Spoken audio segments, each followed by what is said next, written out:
Welcome back. The final game is an important one on day number 3 of the 2024 ISC Men's World Tournament. It is our last Blair Setford of 8 winners bracket games today.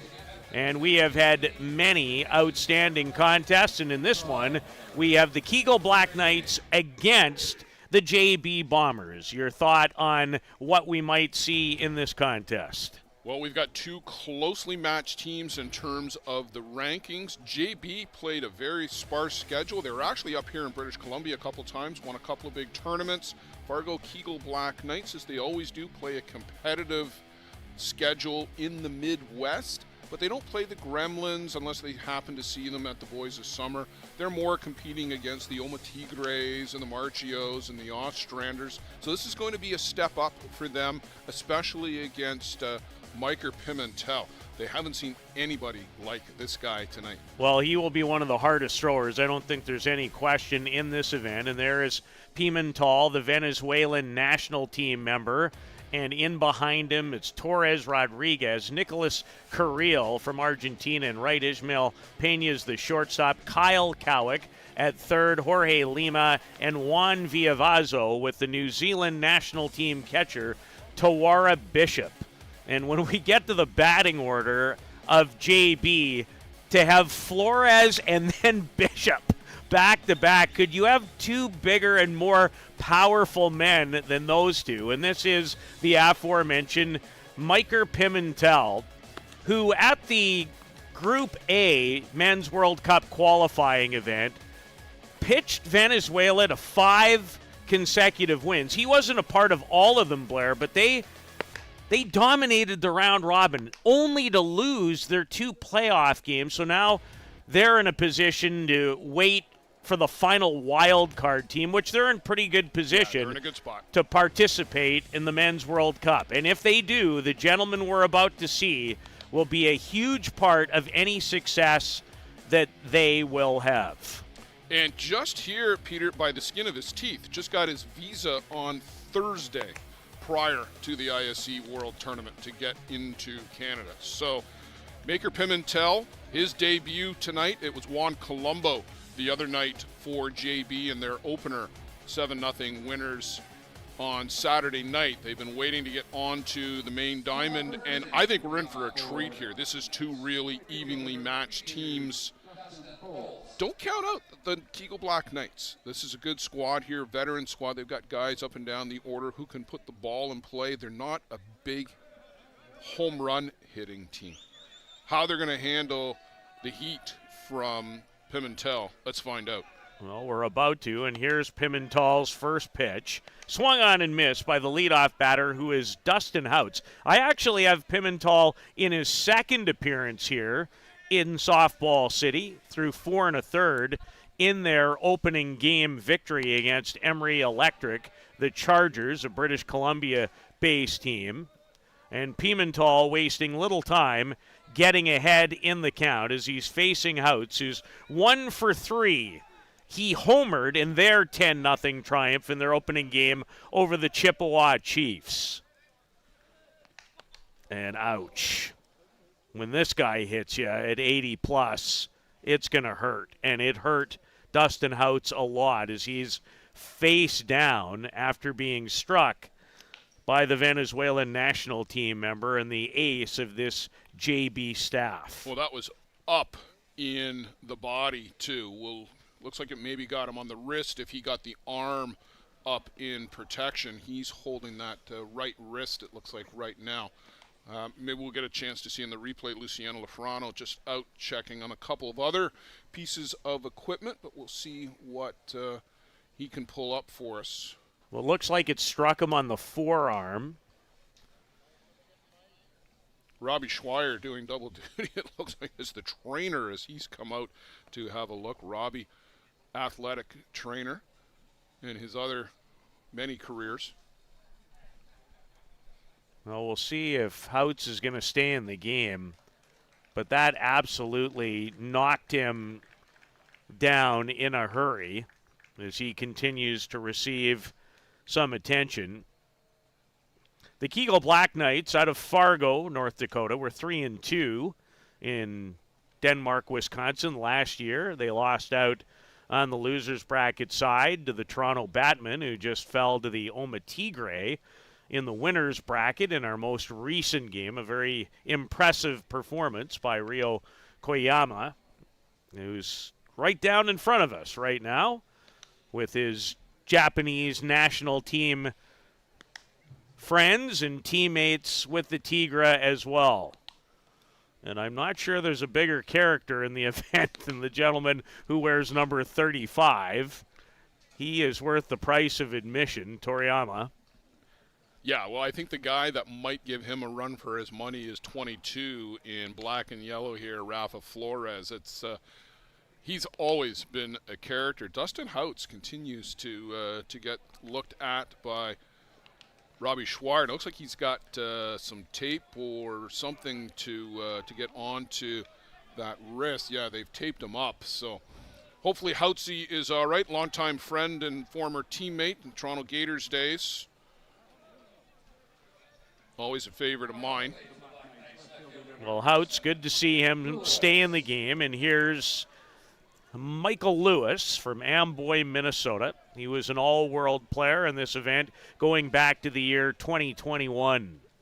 And Pimental, throwing hard, finds an outside corner. Blair, do you have much of a scouting report on this gentleman? Lewis? No. Honestly, Peter, I don't. You no. actually have seen him more than I do. I know he throws hard. I've been anxious to see him in person. Yes, and I can fully understand why. I'm anxious to see him tonight, too. I watched him a lot in video in that World Cup qualifier, and it took me about 2 pitches to open my eyes, Blair, very wide, because you can just tell the velocity has a really good drop. That's the one pitch that I noticed, but there aren't very many pitchers capable of blowing you away with their velocity. This guy's in that wheelhouse, and trust me when I tell you, it's much higher than the 78. Yeah, we're quite a distance back with the radar gun here, the speed gun. So he can reach in the neighborhood of the mid-80s. I think he might be the second hardest thrower next to Marco Diaz.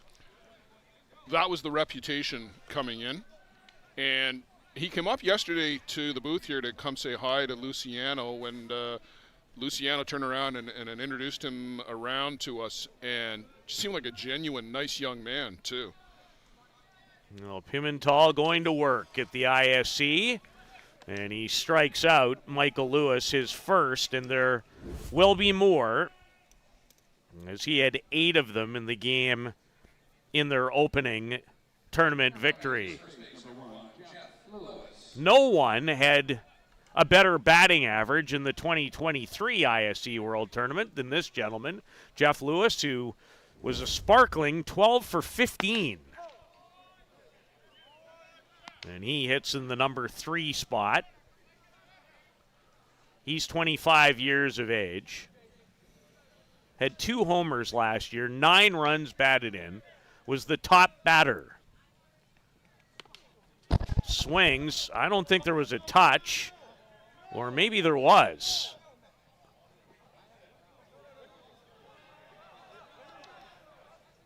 Well, a little animated here is Jeff Lewis, and the question is, was it a foul ball or not? I did not think it was, Blair. Here's another look. At the time, I didn't think it was a foul ball either. The only touch for me was the glove of the catcher. I mean, that happens so fast. I can't That's tough. tell. I don't disagree. But just live, it did not seem to me that it was a foul ball. Tawara Bishop is behind home plate. And he is a man's man. He is one large human being. Yeah, he is a big boy back there. So Houts is going back to first, so foul ball is the call. It was Jeff Lewis, 2 for 3 already in game number 1, trying to add to that, and no match for Pimental, who has back-to-back strikeouts after hitting Dustin Houts to start the game.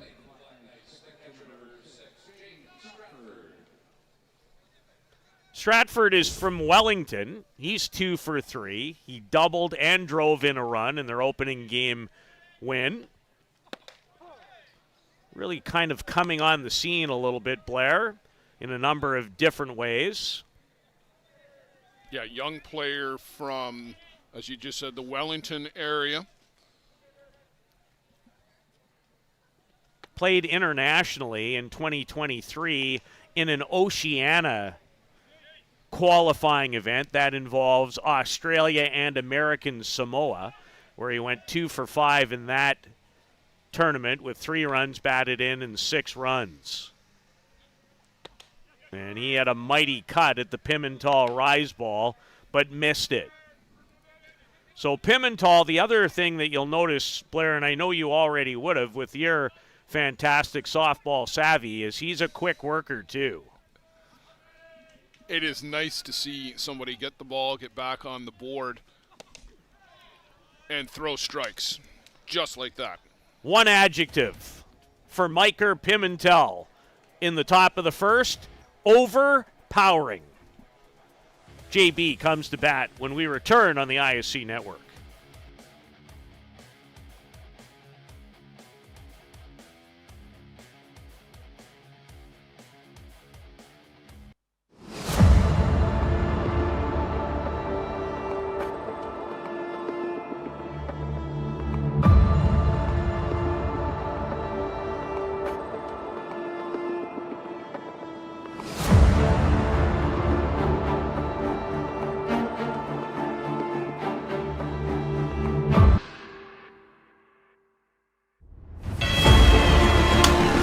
Well hit, deep right field. It's curving. This one, well hit to deep right field this time, and that one is gone.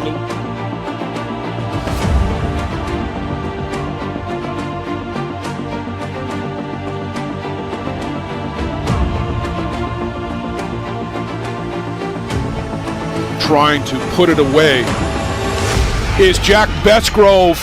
The New York Gremlins are world champions. Congratulations, gentlemen. Start spreading the news, Joe Todd. It's New York, New York.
Coming to bat, the JB Bombers after Miker Pimental put up 3 strikeouts in the top of the first.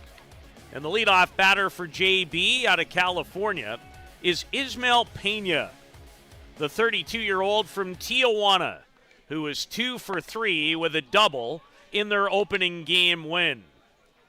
Pena 5 for 20 with a double, a home run, and 2 runs batted in Denmark, Wisconsin. As he looks to kickstart the JB Bombers attack and dealing with veteran right-hander Josh Pettit. Josh had a no-hitter in their opening game, a 10-0 win. That's his third ISC World Tournament no-hitter in the last 3 years. 5 innings, struck out 10, walked 1 in that no-hit performance. Rich Haldane down around field level. And I'm guessing this is about the video screen, just guessing by where they're pointing.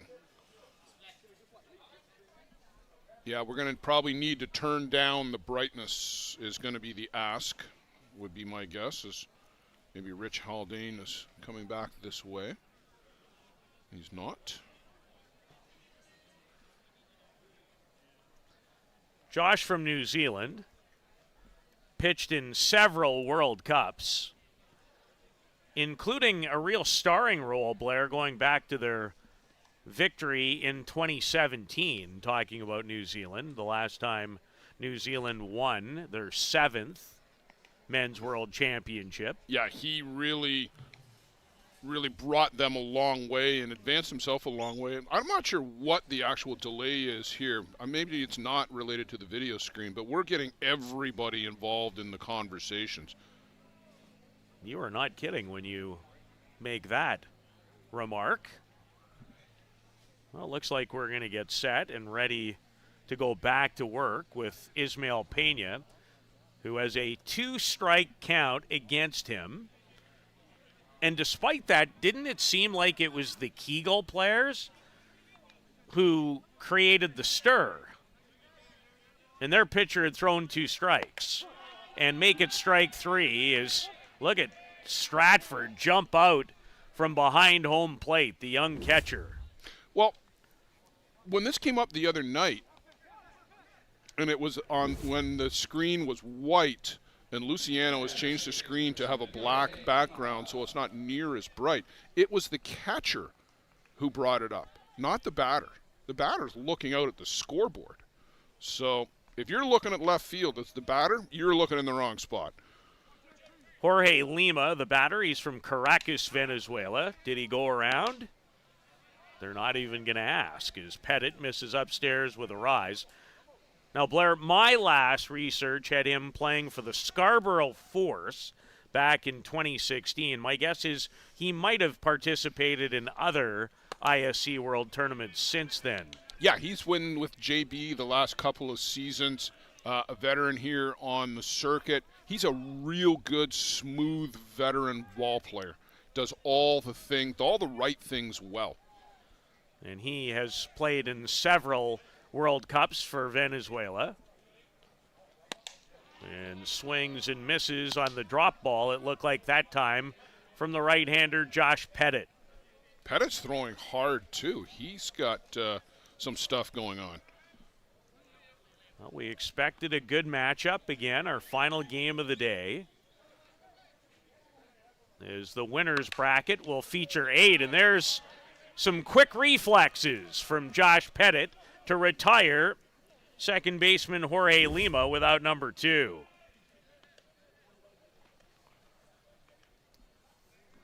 Did not have a lot of time to make that reaction. No, that's a reaction play exactly. Almost in your glove more than anything else. And here's the animated one. Another Venezuelan in Rafa Flores, 1 for 3. He's already homered here at Softball City. And when he hits it, it can go a long, long way. He had a qualifying tournament earlier this year for Venezuela in Hermosillo, Mexico. He was 8 for 21.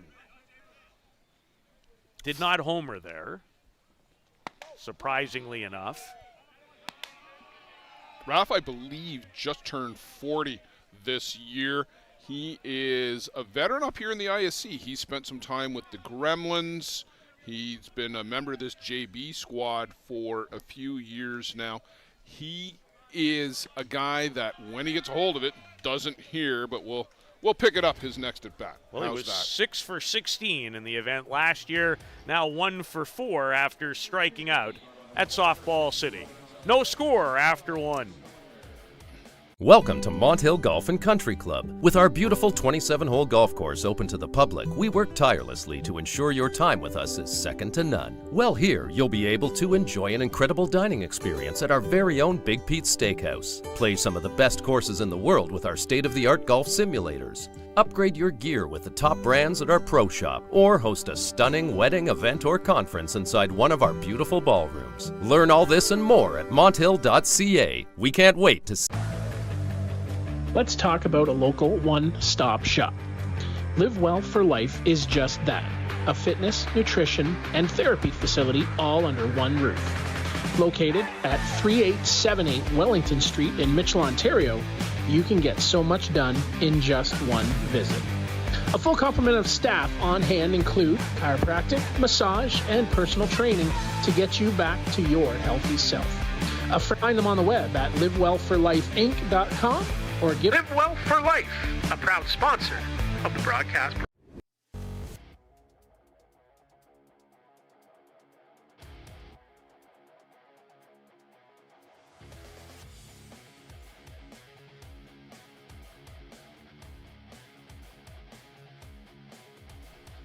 Micah Pimental back to work. 3 early strikeouts as he's set to face Damon Creasy.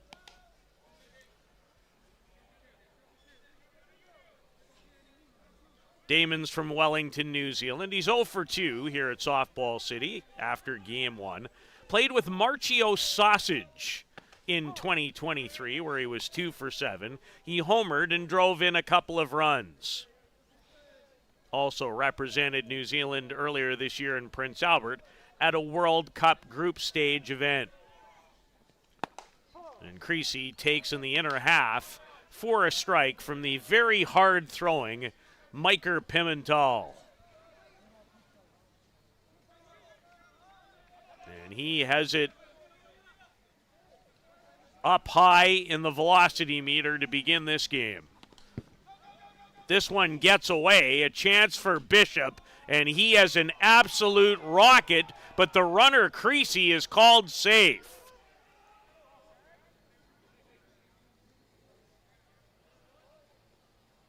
As Villavazzo won over at first, doesn't like it. He thought he tapped the bag for the out, and the umpire felt like he came off too early. That's why the call was made, and Creasy, after striking out on the pass ball, finds himself safely at first base. And now it's B.J. Gulick. Gulick hails from Wisconsin. He's the designated player, 0 for 3 in this 2024 ISC Men's World Tournament. Looks to lay down a bunt. Bishop, he'll throw you out from the parking lot, this guy. Well, you just got a sample of the arm strength of Tuera Bishop right there. He picked that up in the batter's box, and Creasy, who runs well, had a running start, and even though it was a foul ball, but just for fun, almost threw him out. An absolute rope. Look Watch at him this. turn and spin and zip. Well, all that for nothing, but certainly entertaining to watch, if nothing else. So, no balls and 2 strikes to Gulick. And Bishop does well to keep that from ending up at the backstop. It's the one area for Pimental. He can be erratic.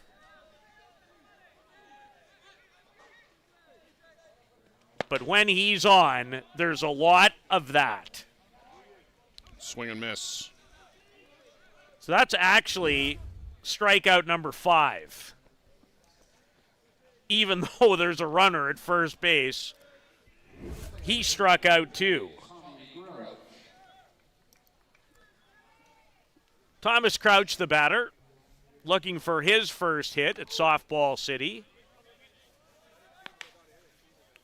Tommy's a Midwest veteran, has played for a few teams over the years. Very cerebral in his approach. He's a teacher in his professional life. Very studious.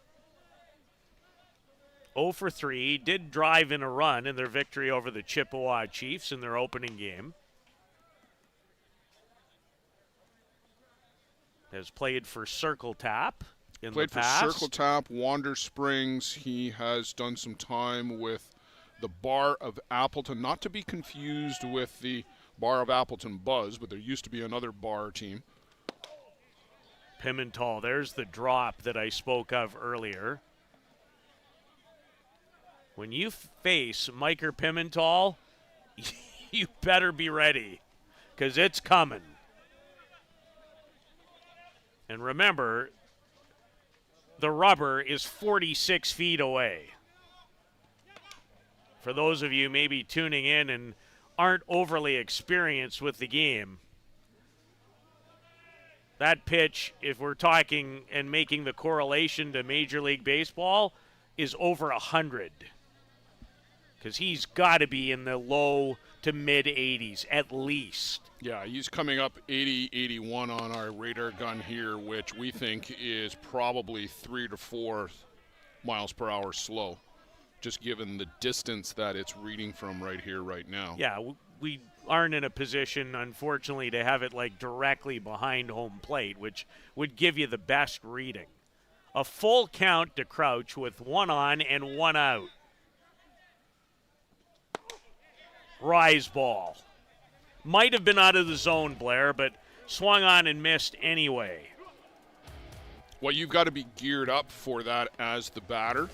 And right now, you don't have a pitch to sit on because the rise ball looks too tantalizing to not go after. He can blow the drop right by you. I don't know, Peter. I mean, you know more about him right now than I do. Off speed? Not a lot, but will. But very infrequent from what I've witnessed. Logan Boom, the batter from T, South Dakota. In search of his first hit, he was 0 for 2 and did drive in a run in their opening game. That hit the umpire, and I hope he's all right. Bishop went there immediately. Well, he didn't get a glove on it. That hit the umpire straight out of Pimentel's hand. And... oh, they're saying foul ball. I don't think so. Did you have foul ball on that? Not sure. It gets there so quickly, and it's hard to tell, Blair. I heard some contact, but that could have just as easily been the umpire first. Well, that's what they're getting together to talk about. I think Trevor Topping nodding in the affirmative there.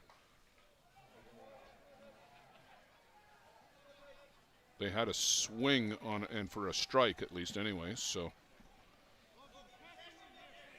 Well, Creasy has moved up to second. Remember, he struck out and found himself at first on a pass ball and an interesting call over at first that was questionable. Miker Pimental. Miker is making short work of the competition early in this one. HRD Bat Co. owners Nick Shales and Trevor Oakes want to bring the best quality bats to baseball players all over the world. Our pro-grade wood combined with our finish process makes them some of the hardest bats with the biggest pop in the game. Customization is our specialty. We offer a variety of handcrafted models and unlimited design. Visit us at hrdbatco.com. Play hard, swing hard.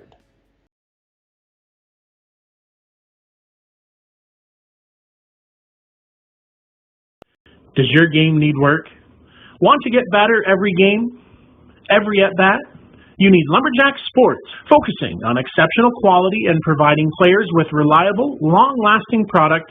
Lumberjack Sports brings you in-game equipment and off-field workout gear, designed and tested by top fastball player Nick Shales.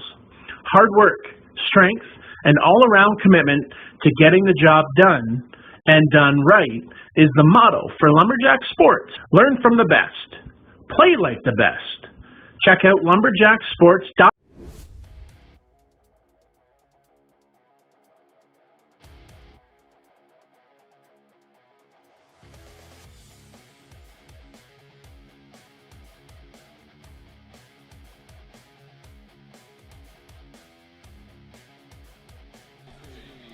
Tawera Bishop, the JB catcher from Wellington, New Zealand, leads things off. 4 for 13 in the event 1 year ago with a double, 2 home runs, 5 runs batted in, and he packs a wallop. 6 for 14 playing for New Zealand in Prince Albert at a World Cup Group B event. And Blair, one of his 3 home runs, they're still looking for it at Prime Minister's Park. Trust me. It needed flight attendants. There's a reason why this kid was signed by the Boston Red Sox when he was 17. And he pursued that minor ball career for a few years, has come back to softball. He was a project, of course, at that time. And I don't think he got very far into the minor leagues, but he clearly had some raw skills, and the arm strength was one of them. Yeah, the arm strength, the power. I can certainly understand why a major league team would have taken a crack. And in some ways, I feel like it can be an easier change actually to go from softball to baseball rather than the other way around. Now, some would really argue with me in a big way, but... Well, the guy who's done it probably the most successfully was the guy that we put into the Hall of Fame a couple of years ago, the Kiwi, of course, who is coaching at the University of Florida now, Florida State, Travis Wilson. And had a great conversation with Travis when he went into the Hall of Fame. And he said, yeah, it's an adjustment. He said, baseball's harder. It is. It's harder to hit. He said, sorry, guys, but it's harder to hit in baseball. But he said the things that he learned in softball did definitely benefit him going over as a raw rookie into that baseball environment with the Atlanta Braves system. Juan Villavazo is the batter from Tijuana, Mexico. And Josh Pettit has brought his best stuff, it would appear, early in the game for the Kegel Black Knights in their predominantly white uniforms. Yeah, they've got a black set and a white set. Both look very good. Agreed. And Josh Pettit, listen, no slouch here. I know we've been talking a lot about Miker Pimentel, but Josh Pettit, no slouch. Like I said, no hitter in his first game, and he is making the ball move right now, and he throws hard too. Maybe not quite as hard, but no slouch out there. Well, he's an ex-world champion. And Blair, in watching him in recent years, there's something that looks to me different right now, even in the first couple of innings, than when I've watched him in the past. At times with Josh, his biggest enemy has been himself. He's got all the physical skills and size and tools. Sometimes he just can't get out of his own head. There's a quality play at shortstop by Dante Biagini, who climbed the ladder a little bit.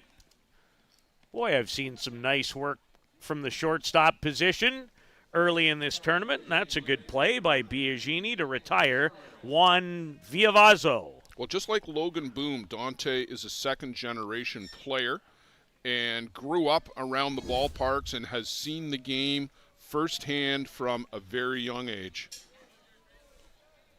Nicolas Carril from Argentina. Well, Nico announced his retirement from the national team. And I had thought, the way I read the announcement, that was it for his career. So I'm happy that he is back up here playing this summer. He's been was a longtime member of the Hill United Chiefs, was an MVP in this tournament 2017, made the move out to JB a few years back, and has been a top guy on the circuit for the better part of a decade. 3-time All-World player. Change up. Pettit able to knock it down. Hope he's okay. Wow, did that hit him hard. He was staggered. I hope that was mostly glove. Well, it looks like it got him right below the heel of the glove from this replay here. Maybe all glove. It sounded like a little glove at least. I hope. Well, he's having a conversation with Nicholas Carril and looks like he's going to be okay. That's terrifying. And a base hit. Wow. But fortunately, Josh Pettit is okay. How do you compose yourself after that? Julio Cesar Rodriguez, the batter, and the center fielder. He's from Tijuana. He's 1 for 2 in the tournament. He's doubled and driven in, or he scored 2 runs. 5 for 15 1 year ago, and he has some home run power. He hit 3 home runs in Denmark, Wisconsin, and 9 runs batted in. 2 good teams in the final game of day number 3 of the 2024 ISC Men's World Tournament. This is our 8th and final winner's bracket game in the group of 16. Be down to 8 after this one, Blair, as far as the winner's bracket is concerned. And we'll have part of that bracket tomorrow night with a couple of games in the winner's bracket, and then we'll resume with the other part of that on Wednesday. Swing and a miss for Rodriguez.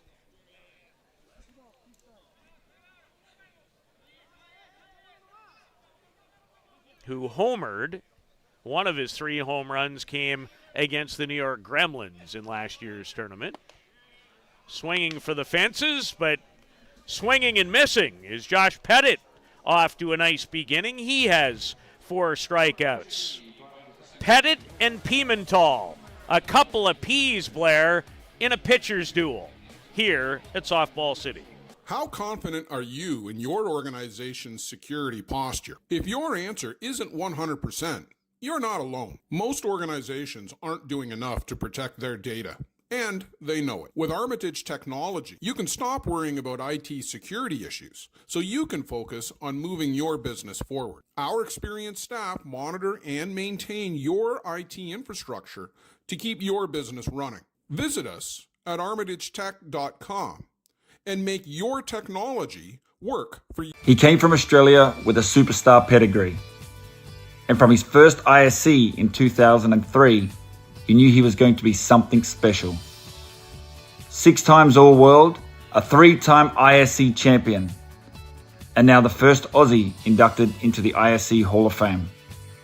From counting materials and the farm in Wisconsin, to Kitchener, to finding a home in the New York Gremlins colors. Congratulations, Jeff Goolagong.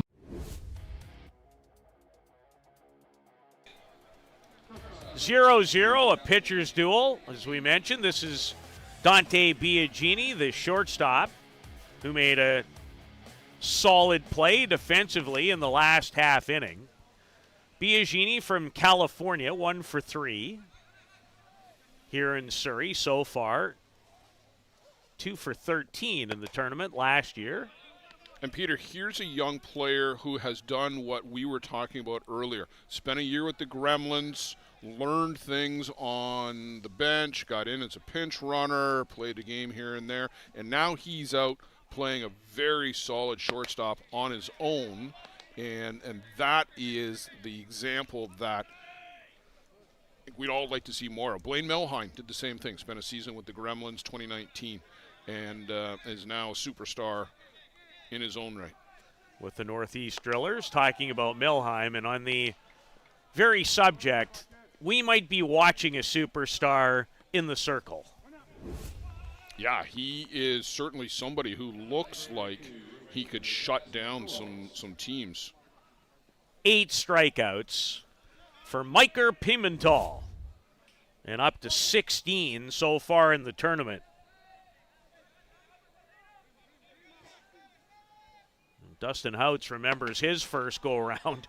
He was hit in the forearm, but able to stay in the game. That's been virtually the only blemish for Pimental. And he is just Blair roaring back and letting it go. Yeah, and he's filling up the strike zone right now, too. I know you talked about whether he could be a little erratic, and that was one of the knocks I had heard through some of the scouting reports. Well, but even when he misses, it's not by much. Well, that was the difference in Mexico. Early, it was this. And he was too much for everyone in the round robin. Then a little, and maybe nerves got to him a little in the playoff round, but nothing is getting to this guy right now. The only thing he's getting to is the nerves of the opponent. That's strikeout number 9. Which is interesting because he doesn't have 9 outs yet. That's hard to do. But the only base runner so far, well, there have been 2.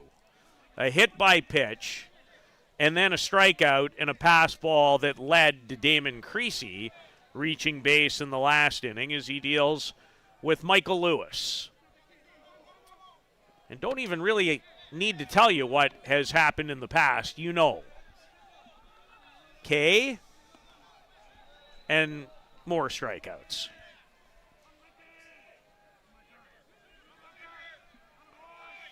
Two strikes. This might be a base hit, and it is. First of the game off Miker Pimental. And it's Michael Lewis up the middle. Mike Lewis just put the bat out into the zone and let the ball and the bat really do the work. That wasn't the swing. And that might be the answer here for the Fargo guys. There have been a lot of big swings. Yeah, you have to cut it down. You absolutely need to cut that down.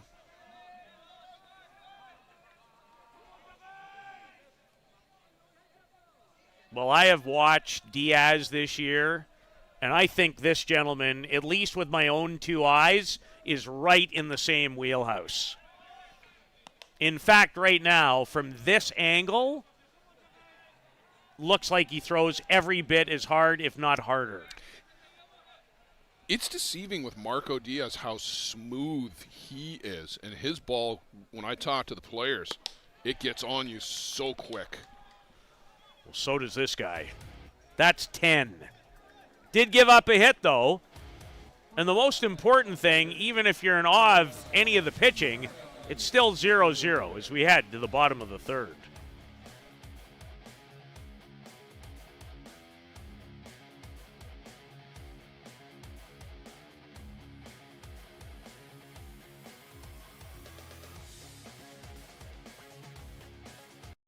Does your game need work? Want to get better every game?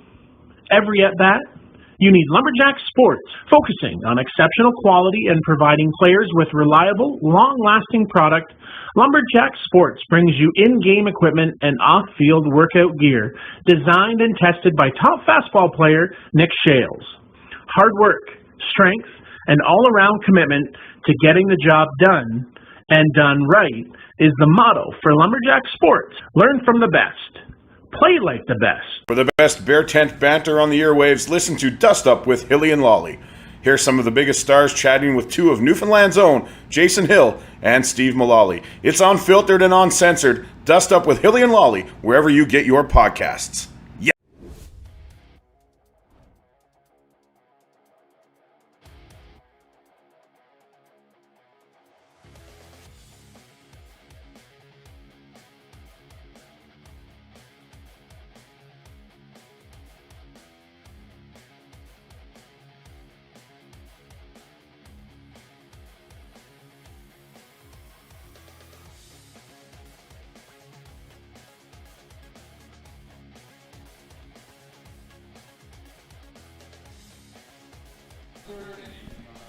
Our Tigray friends from Japan enjoying some snacks.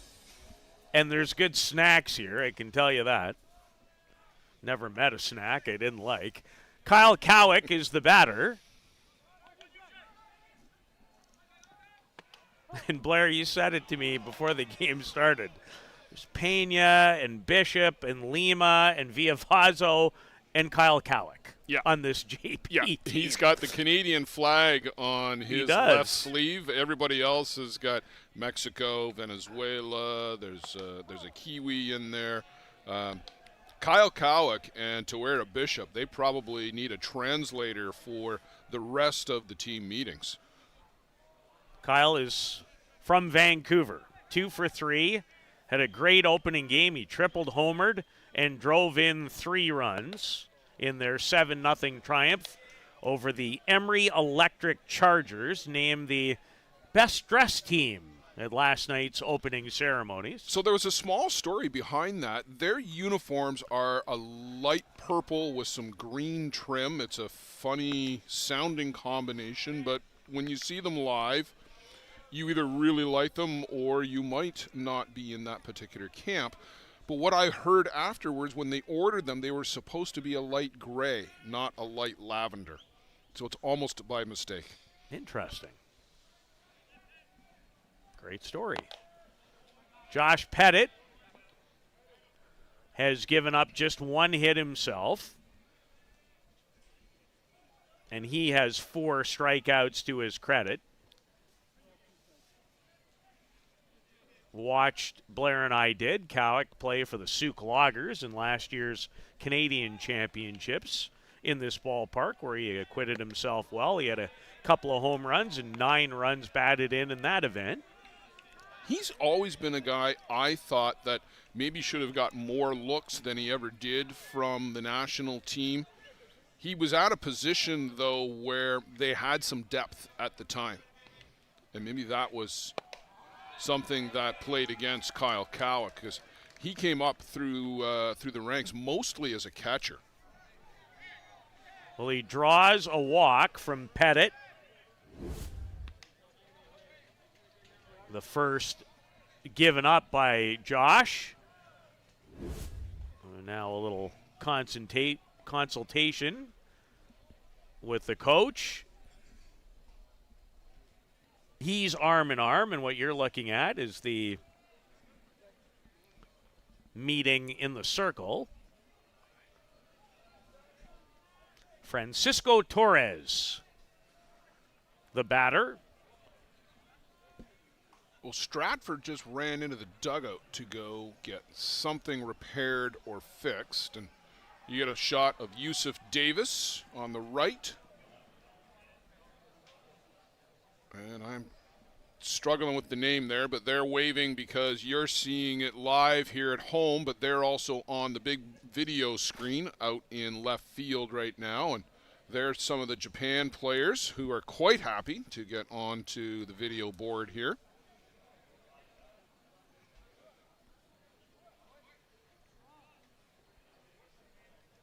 Torres, the left fielder, as we await for Jaden Stratford to... Yeah, I'm trying to peer down to the dugout, and he was working on something in there. I think they're working on one of his shin pads, maybe?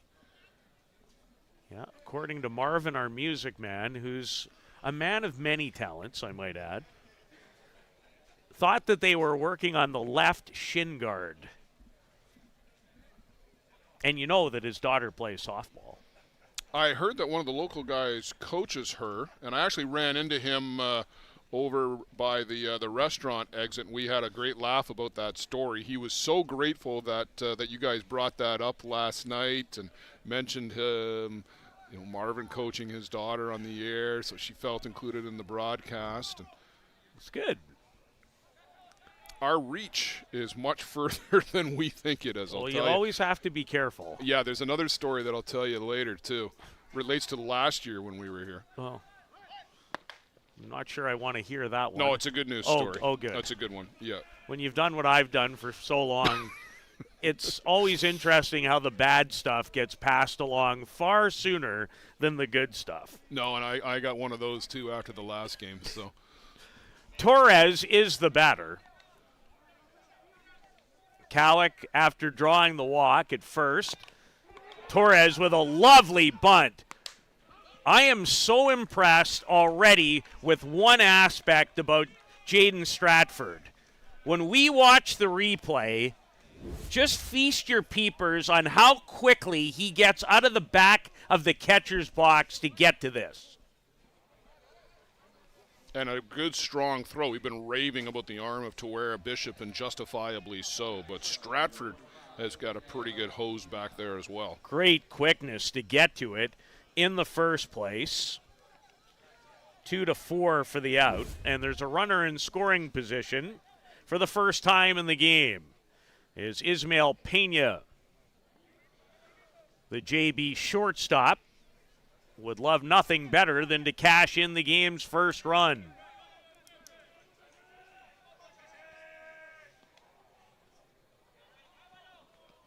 Pettit misses outside for a ball. A veteran of a number of World Cups in his home country of New Zealand, including their championship run in 2017. Stratford, Blair, as you mentioned, shows off his quick release. Maybe not Tawera Bishop quite, but not far from. Well, it was funny. We were talking about Rafa Flores and his willingness to throw anywhere at any time. Bishop can do the same, and Stratford here as well. You have to be careful with those, though. I've seen those cost people key games.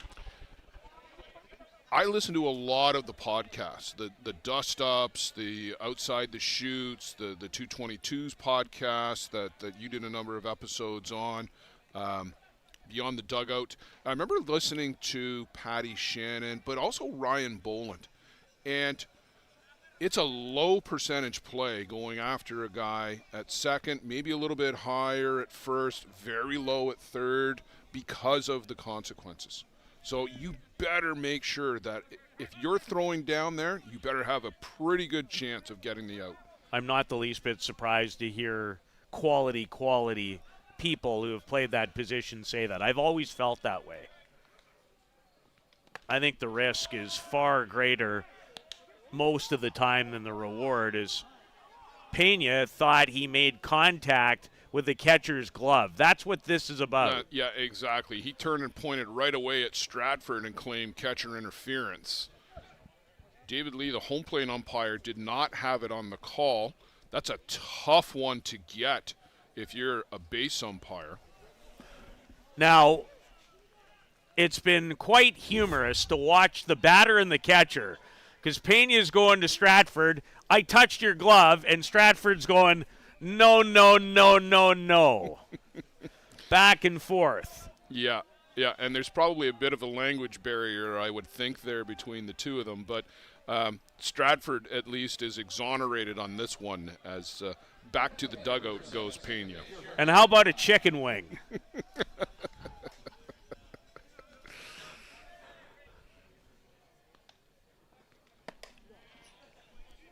No, Pena to the dugout, courtesy of a strikeout. It's the fifth for Josh Pettit, and now Jorge Lima, who grounded back to Pettit in inning number one.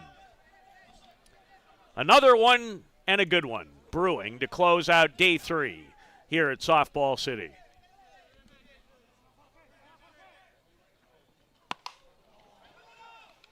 Climbing the ladder, Biagini to end the third. Still looking for the game's first run on the ISC network.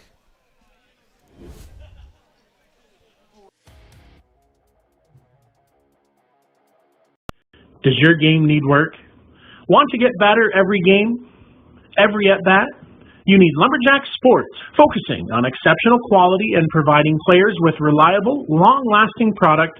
Lumberjack Sports brings you in-game equipment and off-field workout gear, designed and tested by top fastball player Nick Shales. Hard work, strength, and all-around commitment to getting the job done, and done right, is the motto for Lumberjack Sports. Learn from the best. Play like the best. Check out lumberjacksports.ca.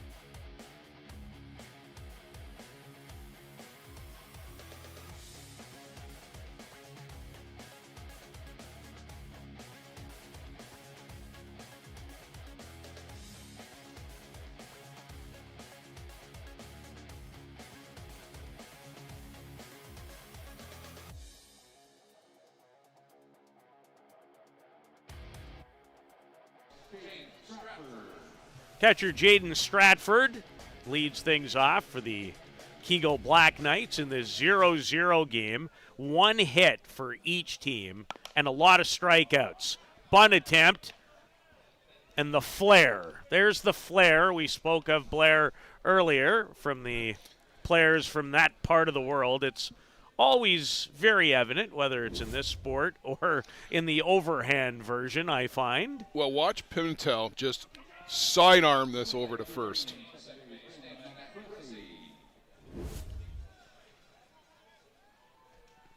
One away for Creasy, who struck out but found his way to first on a pass ball.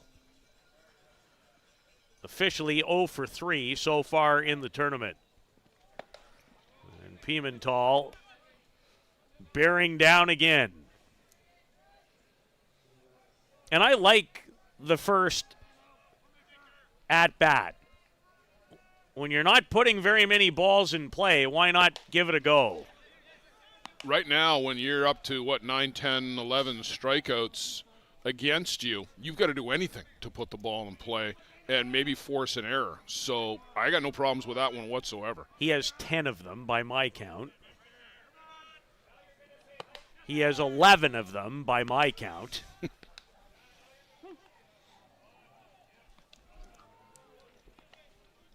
2 away quickly in the fourth.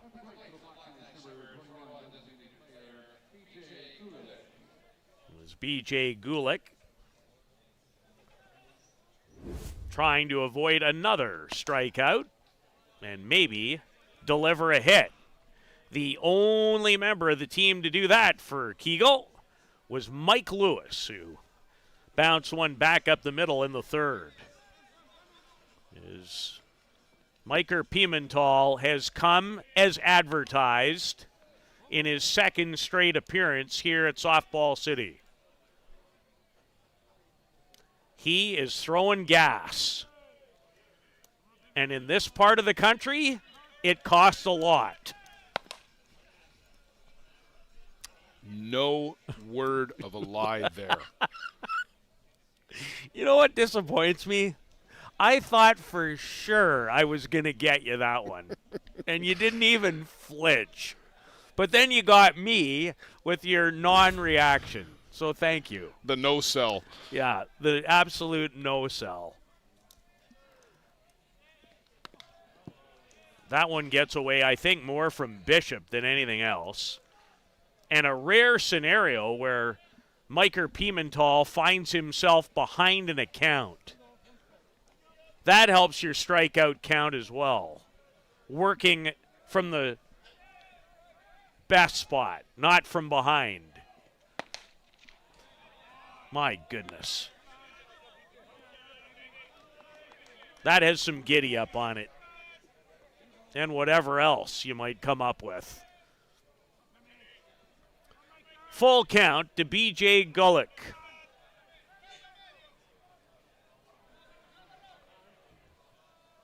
Pimentel steps off, grabs the gorilla rag, in his back pocket for a little grip. And here it comes. And he missed.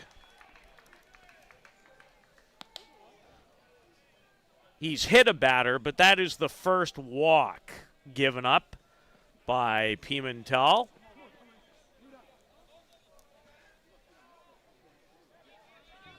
Thomas Crouch makes his way into the batter's box for the second time of the evening.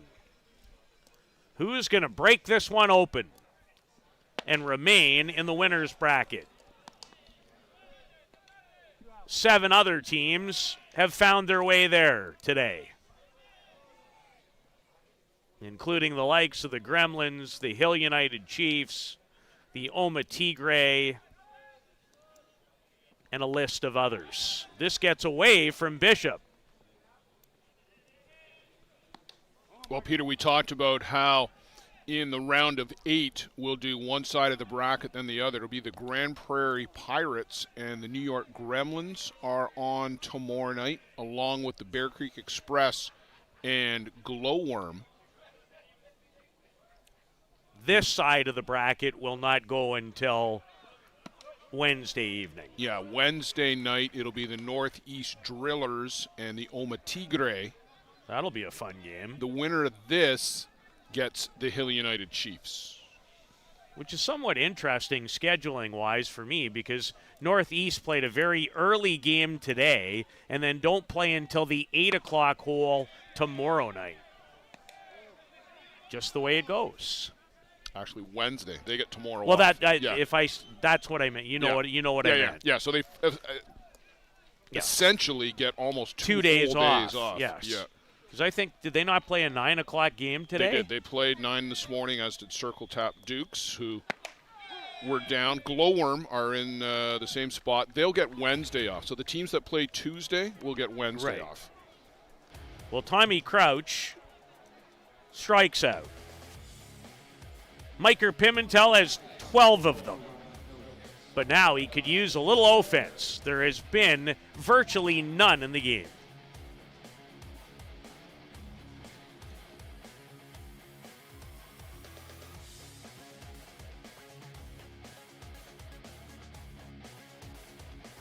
Peligro Sports provides the essentials needed to give your team an edge on the field.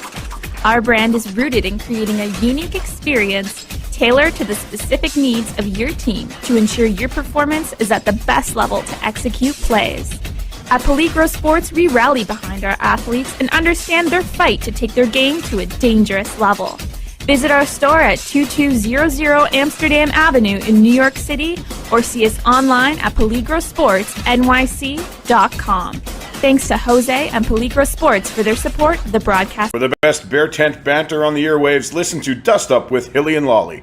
Here's some of the biggest stars chatting with 2 of Newfoundland's own, Jason Hill and Steve Mullally. It's unfiltered and uncensored. Dust Up with Hilly and Lolly, wherever you get your podcasts.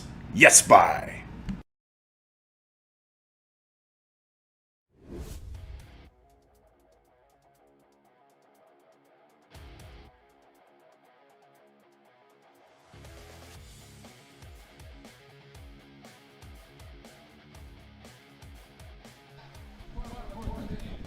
Is that the Emery Electric Chargers? That was the Emery Electric Chargers. That was not their award-winning paraphernalia. They look cozy, though. Not far from home. They're from Victoria, just across the Juan de Fuca Strait. What a beautiful place that has been if you've never been. Rafael Flores, the batter. We've spoken a lot about Pimentel, but probably haven't given this gentleman his due. Talking about Josh Pettit, who's only yielded 1 hit himself. That off the bat of Nicholas Carril. And Pettit just happy that he's okay because it was a rocket ship right back at him. Yeah, I mean, it's lucky he didn't go through Josh Pettit. This guy could hit it through you. Talking about Rafael Flores, the longtime starting catcher nationally for Venezuela. And Pettit misses outside to even the count at 2 balls and 2 strikes to Flores. Flores, another one of those guys, likes to call his own balls and strikes up there from the batter's box. Frequently. No. No.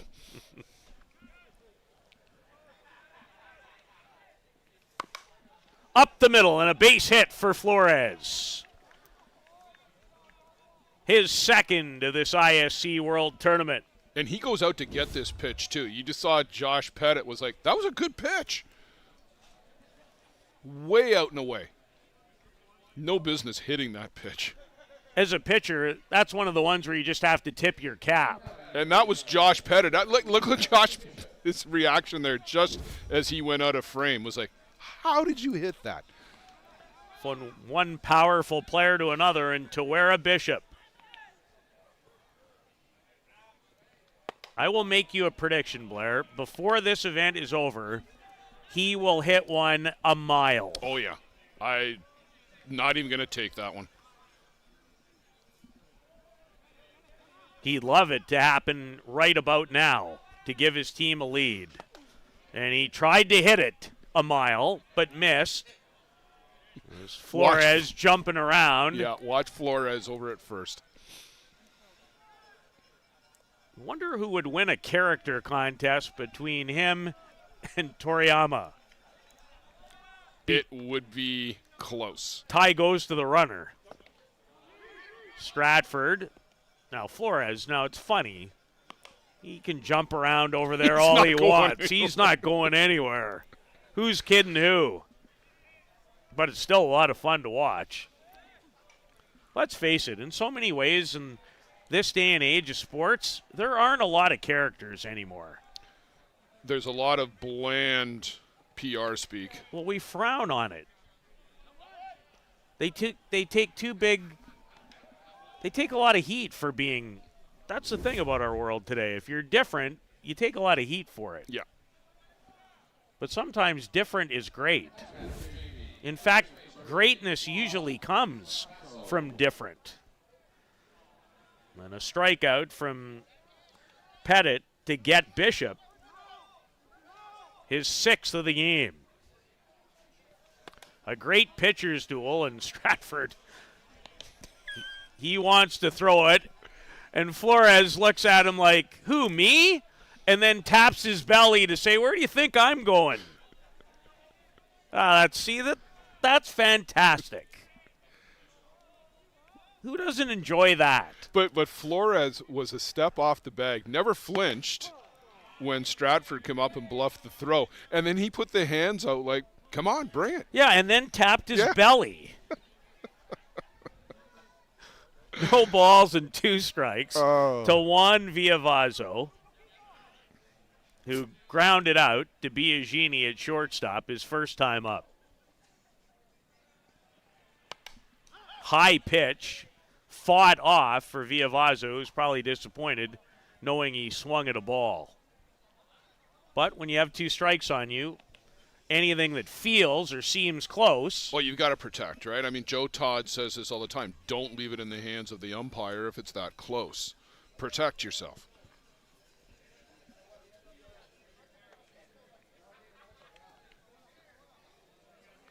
Another 0-2 on the way to Villavazo. And that couldn't have missed by much. That's a quality 0-2 pitch. And interesting, he didn't swing on that one, but did on the previous. One seemed like it was far more out of the zone than the other. 1 on and 1 out. Rise ball. This time he went upstairs again, and Villavazo could not catch up to it. And there's 2 down in the bottom of the 4th. Where hits are at a premium, strikeouts are abundant. Between the two, 19 of them, Blair, in the game. Yeah, this is the guy for me right here. If you're Josh Pettit, you want to be very careful with. Nico Carrillo in this 6th spot, he's almost hiding there for JB. the drop ball, and you heard potentially off our microphones, feet to help out catcher Jaden Stratford, an impressive young player from New Zealand, as is the pitcher. Not as young, but from the same country.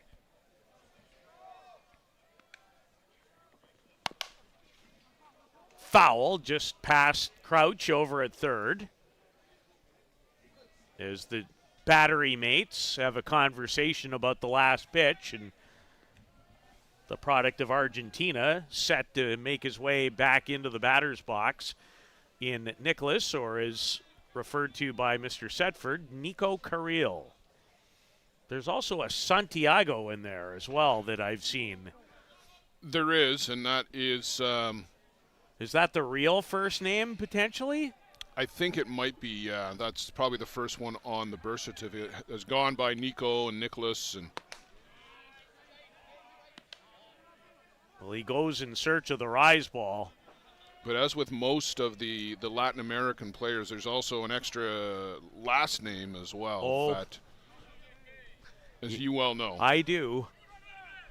Very familiar. Yeah, it actually makes the research that you do even harder because they go by one name in one tournament and something completely different elsewhere. Josh Pettit. He's a little like Stacy's mom tonight. He's got it going on too. 20 collective strikeouts. No runs after 4.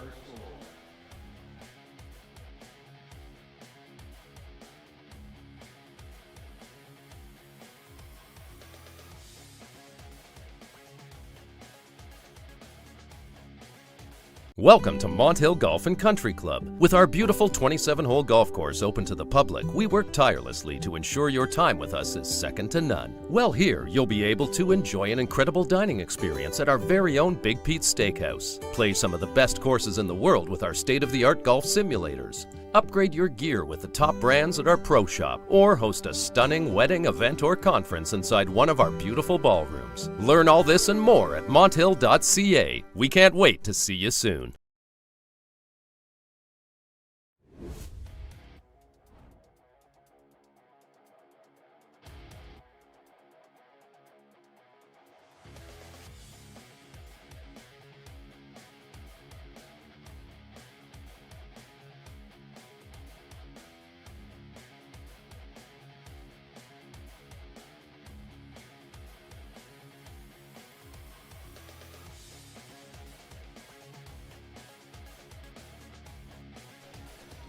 If you enjoy great pitching, you've come to the right place, or in their case, it might leave you all charged up. Boo. I see what you did there. Boo. I see what you did there. Boo me, or Logan Boom at home plate. Didn't even know I was going to go there. Logan, the son of Chad Boom, one of the greater players from the Midwest of the last 25, 30 years. Pimental paints the outside corner to Logan Boom.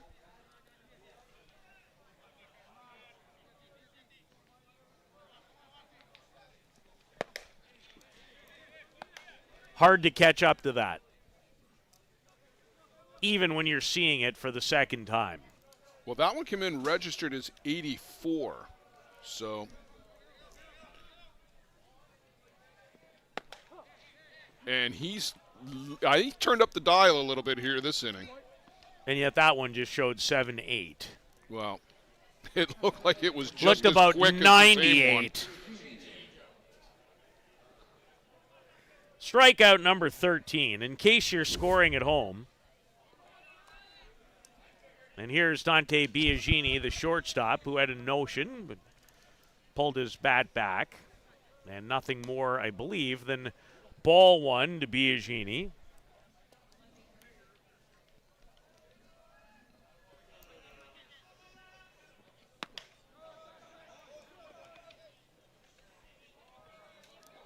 Pimental he has electric stuff.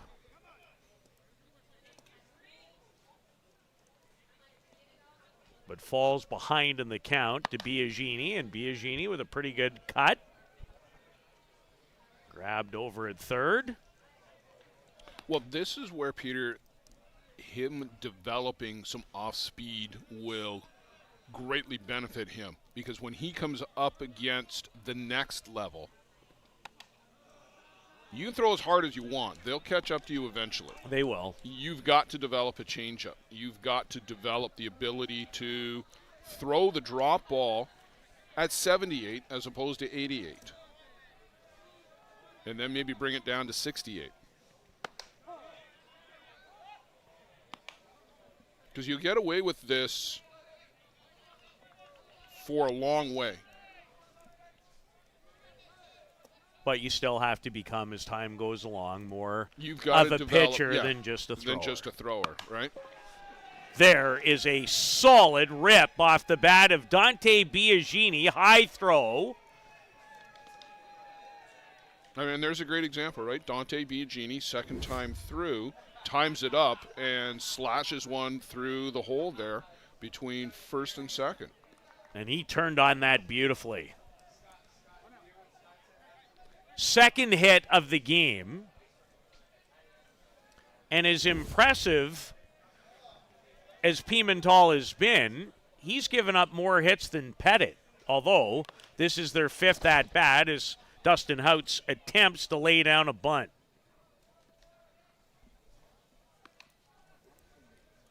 (20 total strikeouts, now 21 in the game.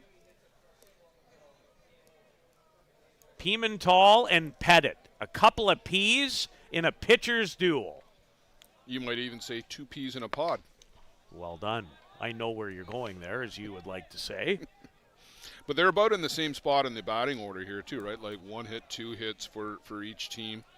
When JB comes up, they're going to be 7, 8, 9. We were 8, 9, 1 here. So they've matched each other pretty well.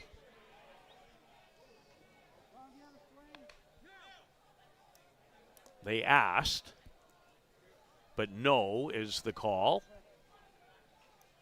2 strikes on Dustin Houts, the leadoff batter for Kegel. Strike 3.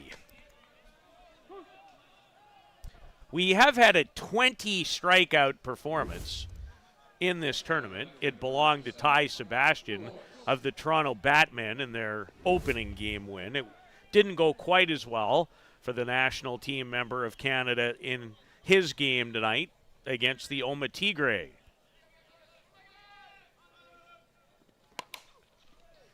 On the ground, nicely handled by Lima. Showed good hands. That's actually an inning that might build a little confidence for Kegel. But they failed to score. JB comes to bat in the 5th.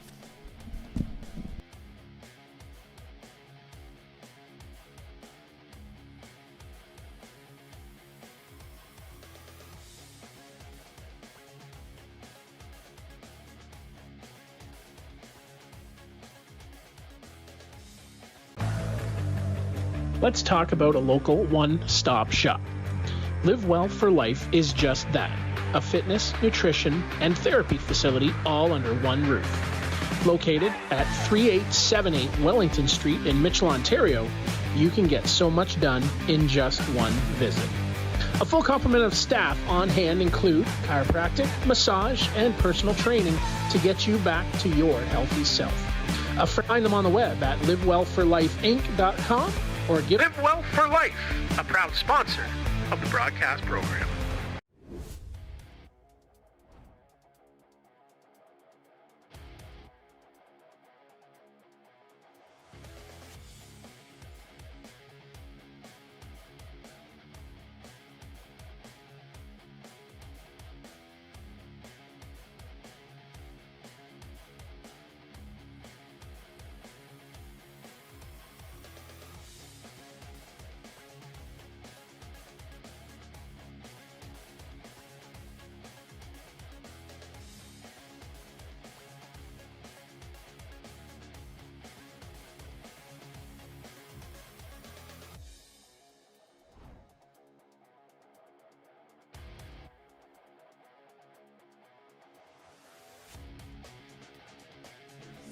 2 hits for the Kegel Black Knights, 1 hit for the JB Bombers, who bat in this scoreless game in the bottom of the 5th. There's Pettit and Pimental in a terrific pitcher's duel on the final game of the night in the winner's bracket. Round of 16. There will be 8 left on that side of what is almost a true double knockout affair. Not quite. You could win every single game and then lose the championship game. So it's not a complete double knockout, but as close as you could get for the 36 teams trying to win this event when the tournament opened on Saturday. Starting to get closer to the nitty-gritty is Cesar Rodriguez up in the count against Josh Pettit. And Pettit is virtually matched Miker Pimental pitch for pitch. He has struck out his last 3 batters in a row, up to a total of 8. Pimental has 14. And Pettit wanted that. Stratford asking the home plate umpire exactly where it was. Rodriguez, 1 for 3 so far in the tournament. He has doubled and scored twice. That occurred in their win over the Electric Emery Chargers, or the Emery Electric Chargers, from Victoria. Rodriguez put a pretty good swing on that pitch. Cesar Rodriguez represented Mexico in the 2019 Men's World Cup in Prague, in Czechia.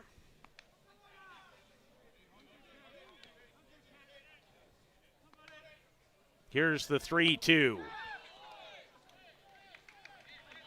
Ball 4, and not by a lot. Which team is going to break through? That's the question that requires an answer.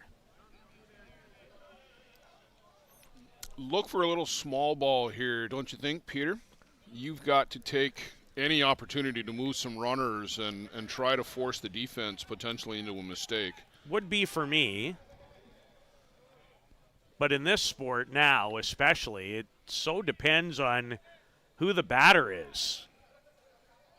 Just a lot of players now that aren't very capable, Blair. That sounds harsh, but that's the reality. Well, it's not something, as Joe Todd will point out, it's not something that's practiced at all anymore, whether it's with bed knobs and broomsticks or whatever was being proposed the other night. I know what Joe's proposing because we talk about it all the time with the broomsticks and the ping pong balls. Yeah, I was going for the cultural reference there. Very nice. Listen, that brings me to another subject, as Cowick looks like he would square around and does take strike 2. Blair, one of the great differences over the last 15, 20 years, who does practice at this level? Most of these teams will do batting practice every morning. It's not quite what you think, where it's like a full-blown practice where we're out doing plays and whatever, that kind of stuff. But every team in the winner's bracket is out doing a hit around every morning. But I think you know what I'm getting at. Yes, exactly. Yeah. It's Allen Iverson. It just isn't like the old days where you might play on the weekend, but you'd also like legitimately practice. When you're flying people in from all over the place for, by and large, what is a weekend circuit, yeah, you're not going to have team practices. No. The guys will get together in smaller groups.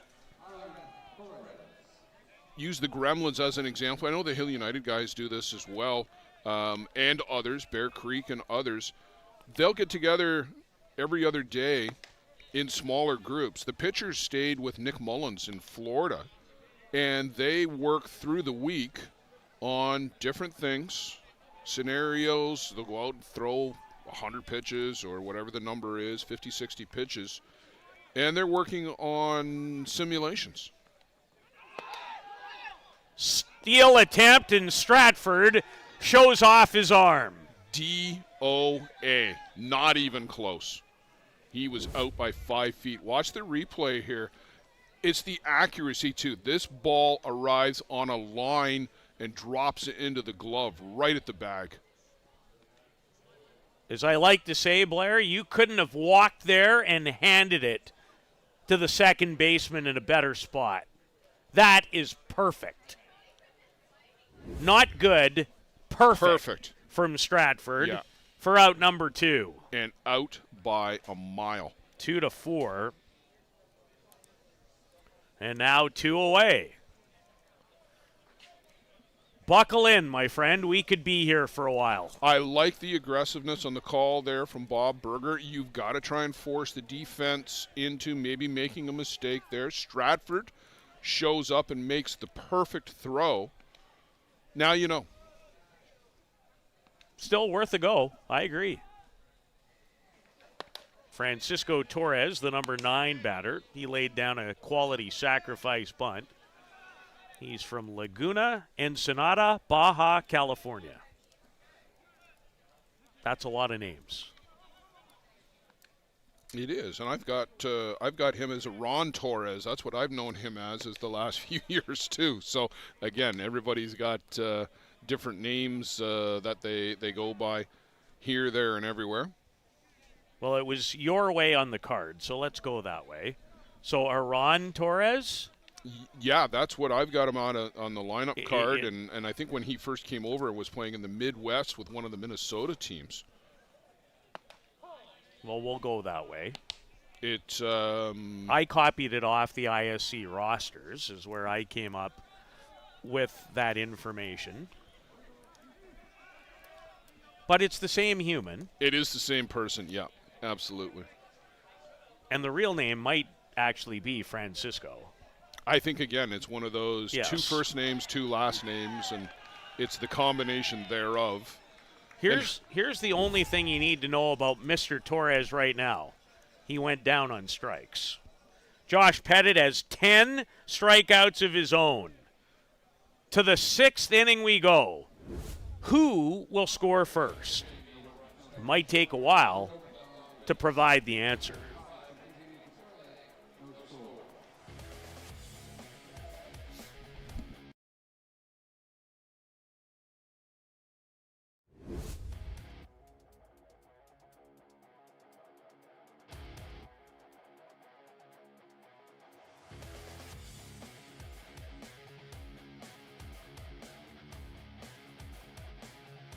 Do you need a reliable supply of products to run your business? Are you tired of having to deal with multiple suppliers to get everything you need? Absolute Business Supply is your dedicated, full-service business supply partner offering over 400,000 products and unmatched customer service. At ABS, we aren't just selling products. We offer a commitment to building meaningful relationships with our customers, getting to know your business goals so we can provide the best possible solutions for your needs. Find us on the web at Absolute Business.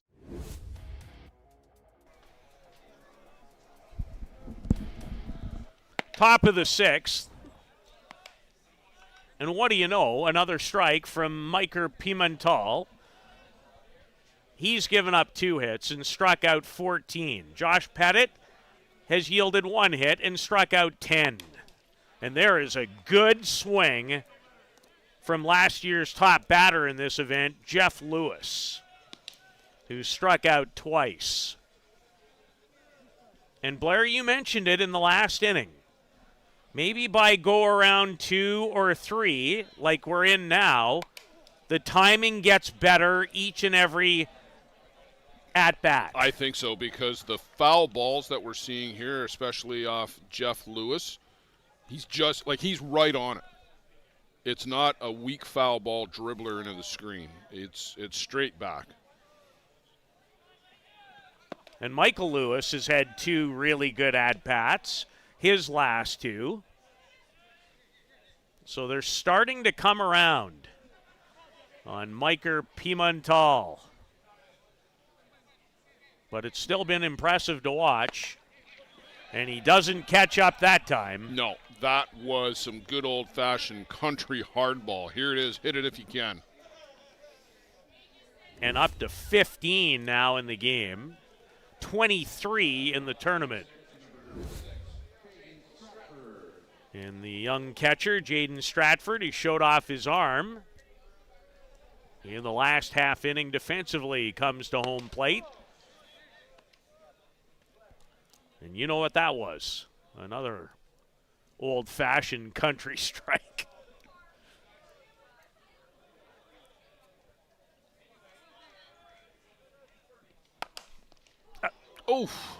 Robbie Schweier coaching down at first base. He's not showing it, but I think that got him in the leg. I felt that, if he didn't. Yeah, he's not going to give it up whatsoever. The Hall of Famer. Yeah, he's no selling that. There it is. He's just looking out. We just had a great look right off the right shin. Yeah. Don't tell me that didn't hurt, and a lot. Off Pimental, and there's a base hit for Stratford.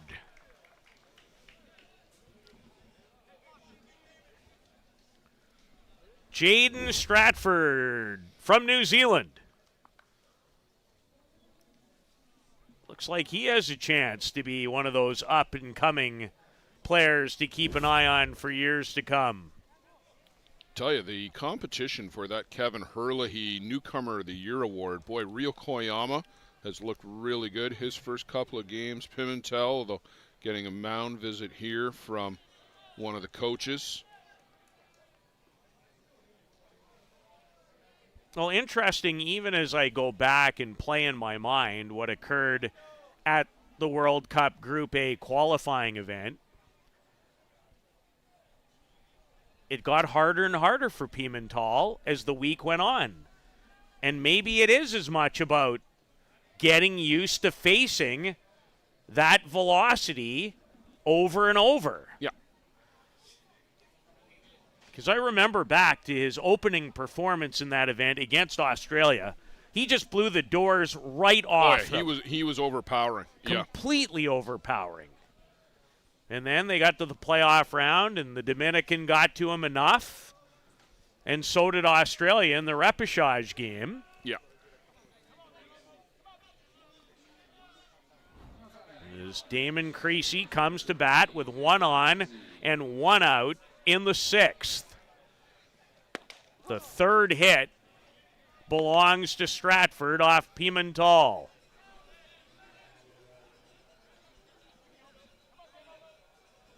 And Blair, I don't remember, do you, one change? No, I haven't seen a change up tonight at all. No. Everything, it's been hard stuff, hard stuff, hard stuff. Either up or down. And what separates a guy like Jack Besgrove from the pack is, yeah, he throws hard.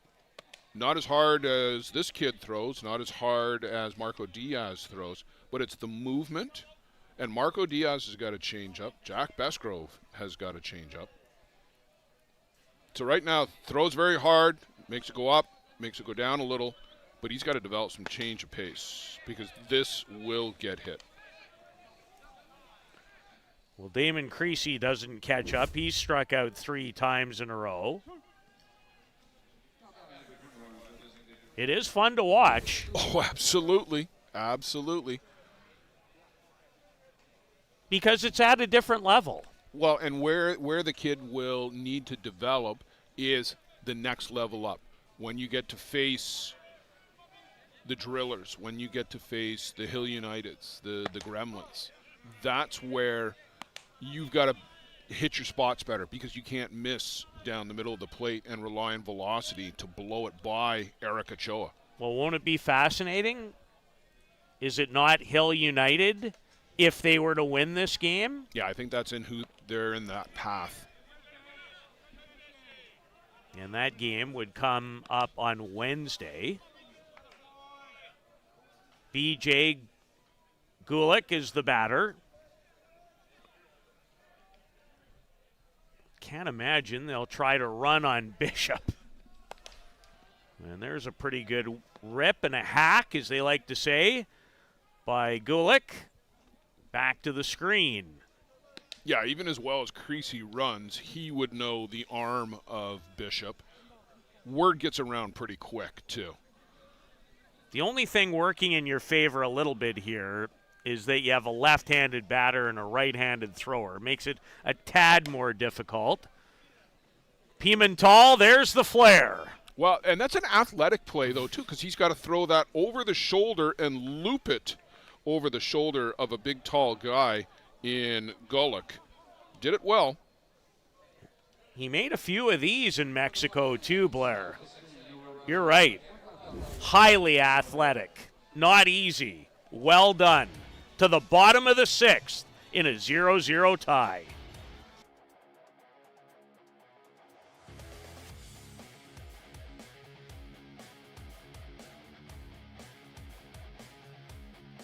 Welcome to Mont Hill Golf and Country Club. With our beautiful 27-hole golf course open to the public, we work tirelessly to ensure your time with us is second to none. Well, here you'll be able to enjoy an incredible dining experience at our very own Big Pete's Steakhouse. Play some of the best courses in the world with our state-of-the-art golf simulators. Upgrade your gear with the top brands at our pro shop, or host a stunning wedding, event, or conference inside one of our beautiful ballrooms. Learn all this and more at monthill.ca. We can't wait to see you soon.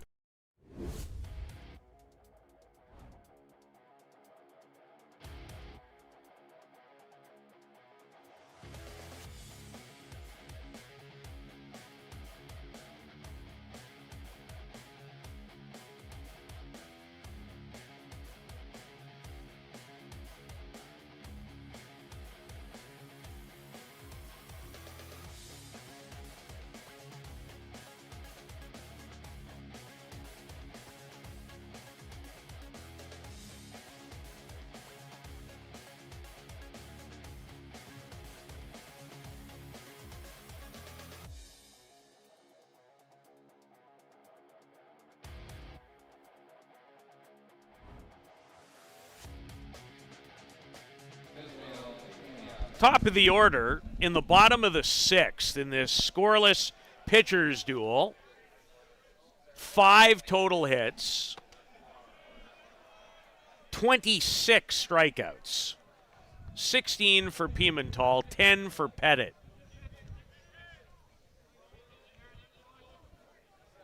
That's a lot of Ks.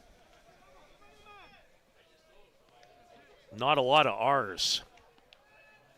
None. Interesting looking swing by Pena that time.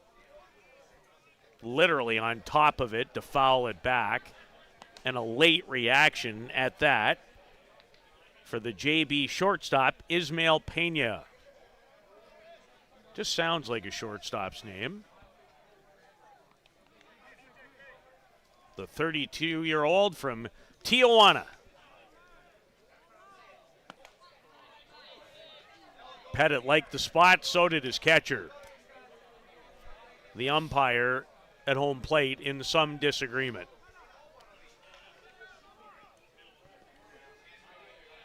Pena 5 for 20 in last year's tournament in Denmark, Wisconsin.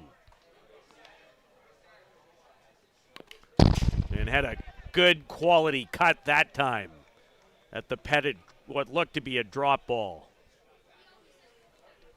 JB last year dropped a game, might have been their first game of the tournament. They did. And then won 7 or 8 in a row in the losers bracket before running into Hill United on Friday.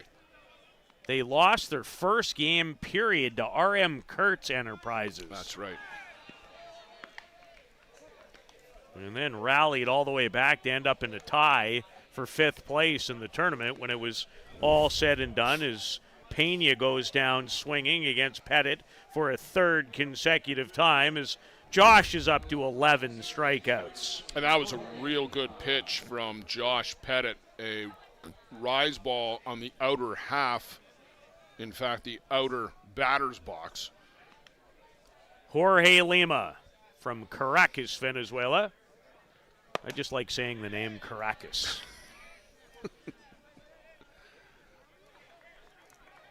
Swings and misses on the Pettit rise ball.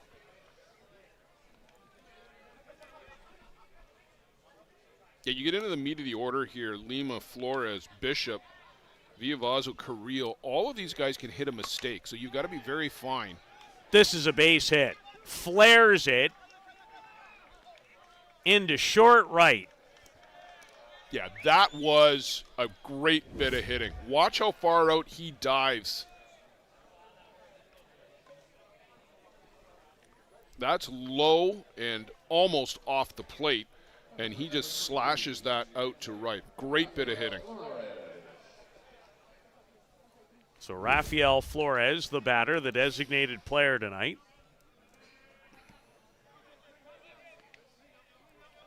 Can you string a couple together? Right out of his shoes. 2 pairs on that swing. But late. Very late.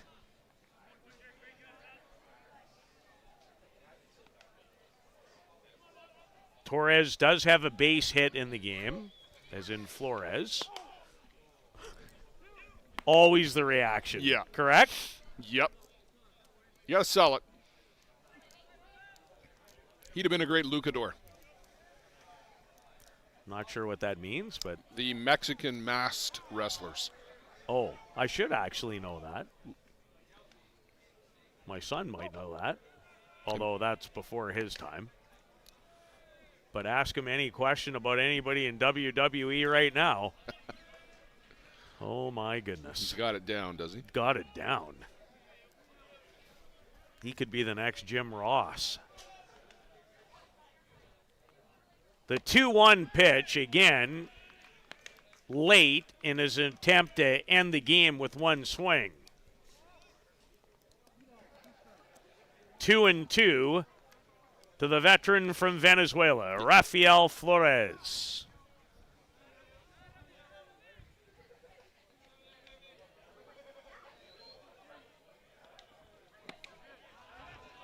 Excellent drop ball.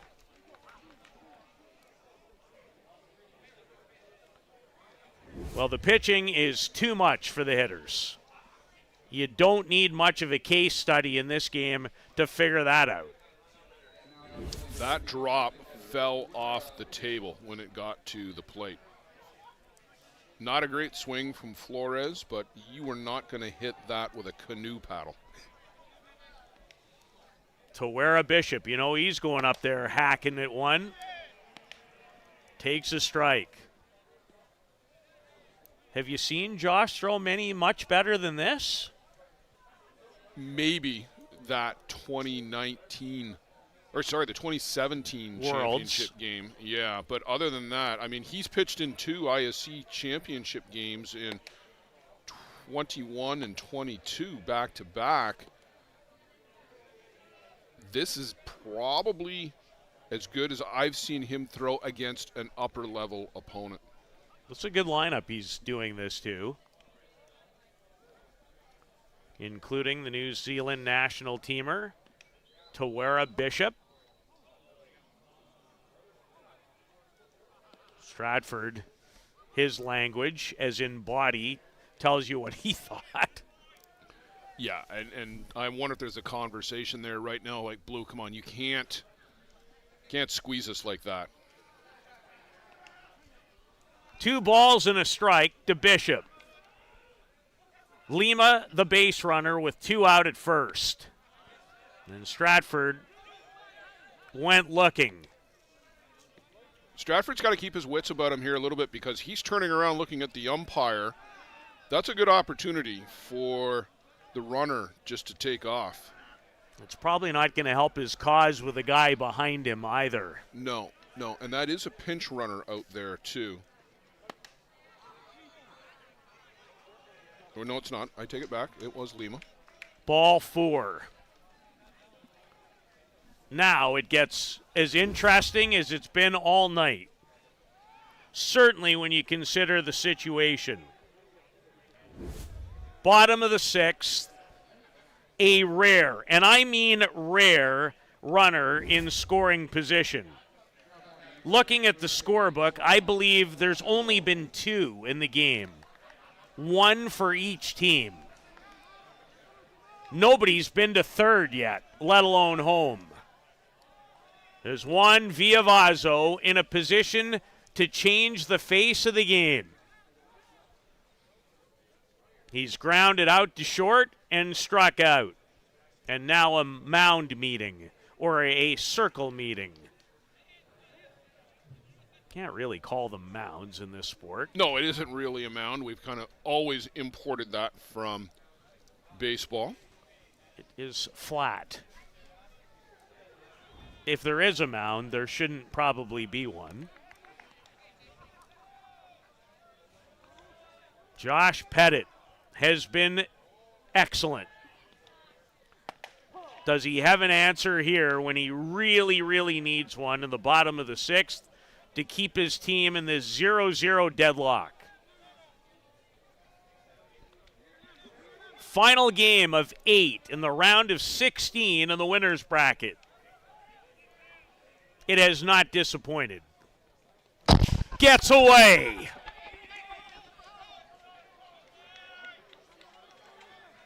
Just to add a little extra intrigue. That's the type of mistake that can come back to haunt you here.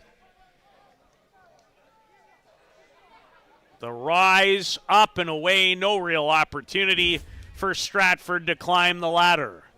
But remember, there's 2 out. That would have been even more significant if there was only 1 away. Yeah. Put that pitch away, drop away. Villavazo swung as hard as he could, but missed it.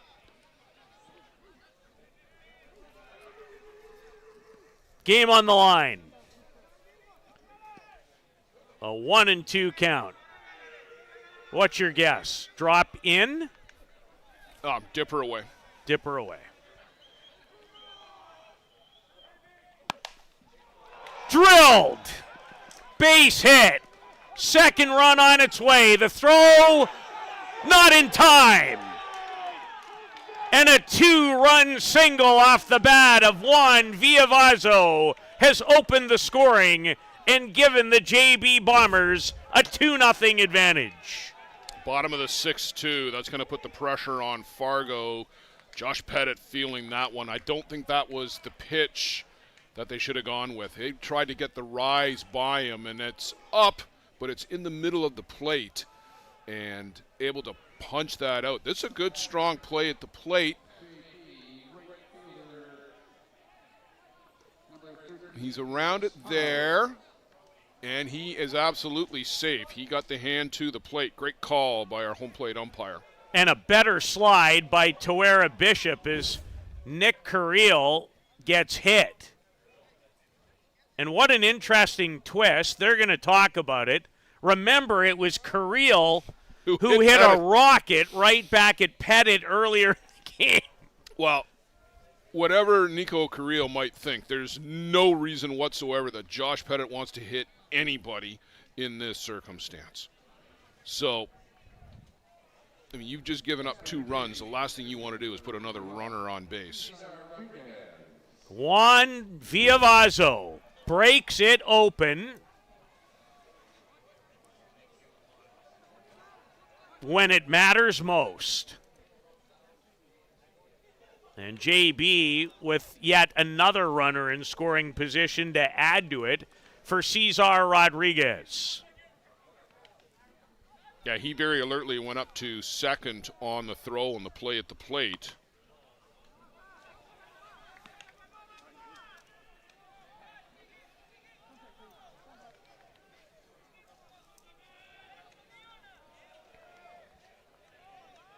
A ball and no strikes as JB has finally broken the game open. They lead it 2-0, and there's a swing on a ball that Rodriguez would like to be able to take back. That was literally up in his eyes. Yeah, sometimes you're trying to hit a 5-run home run when a single will do just nicely.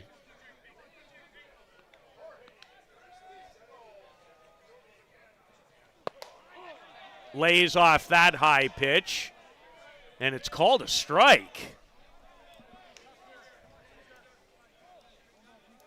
Bit of a break there for Pettit.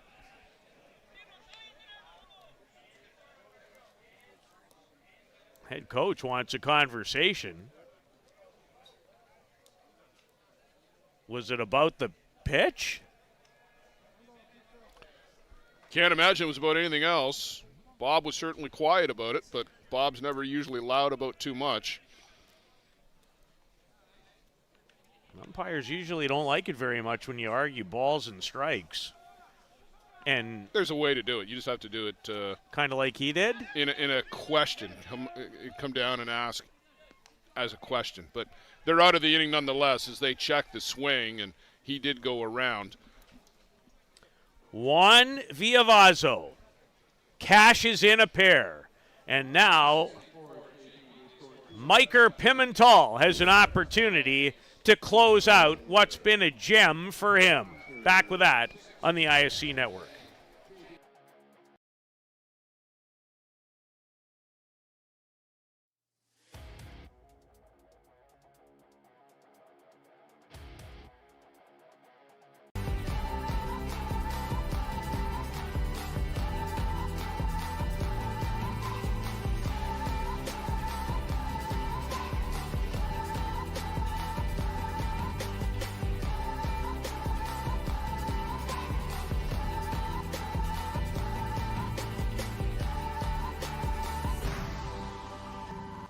Dreamcatcher, inch by inch, we'll fight to make the lives of First Nations people in this community, this province, and on this continent better.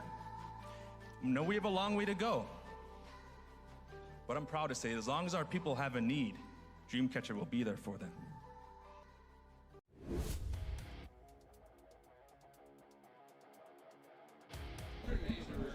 There's a 2 on that board, not zeros. Juan Villavazo's 2-out, 2-run single has given JB a 2-0 lead. Final game of the night. Final game of the day in the winners bracket. 7 other teams have advanced. And the JB Bombers now 3 outs away from joining those other 7. Oh, Peter, if I'm the Hill United Chiefs, I'm turning up the pitching machine tomorrow at batting practice to a couple of notches higher in anticipation of having to face Miker Pimentel. 16 strikeouts. He's given up the 3 hits.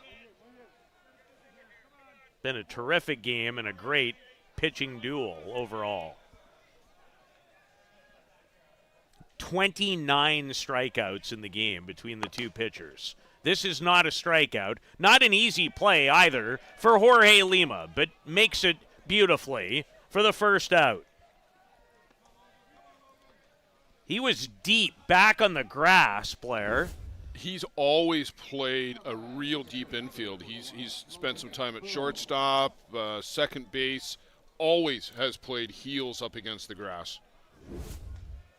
That was a very difficult play that he made look relatively routine. As Logan Boom fouls it down the third base side. Jorge Lima and the shortstop who used to be on the Venezuelan national team, Yaider Chirinos, were as good as anybody up the middle for a number of years for Venezuela. Baseball backgrounds? I have to think so, yeah. Chirinos in particular, I think. The way that he swung the bat, but also just the way that he threw the ball. He was as good as anybody in the world at short for a number of years. Well, Logan Boom and the Kegel Black Knights require answers now. And they haven't been able to find them off of Pimentel. Although the last couple of half innings, they've made much better contact. And Boom up in the count. And when you're down 2, you need runners. 3 balls and a strike to the Kegel Black Knights center fielder, Logan Boom. Slashes it, foul. 2 innings ago, that's a strike. A swinging strike. They've started to catch up. Yeah, Logan Boom had some good swings. Dante Biagini in the 9 spot singled the last time through. If Houts could get on, Mike Lewis is a guy that has looked all right, but out on strikes there. Boom thought he'd drawn the walk. Not so. Instead, it's out number 2 and strikeout numero 17 or 17. You made me think. I knew I did. Biagini looking to keep it alive, and he has one of the 3 hits in the game off Miker Pimental. And you'd swear that pitch was thrown at a high velocity as any he's tossed in the game. Yeah, I don't think there's been much dip. In the air, will it end it? The answer is yes. A 3-hit, 17 strikeout shutout for Venezuelan national team member Miker Pimental. And the JB Bombers advance in the winner's bracket with their 2nd straight win. And Blair, it was some pitcher's duel. That was as exciting a pitcher's duel as we've seen here in quite a while, Peter.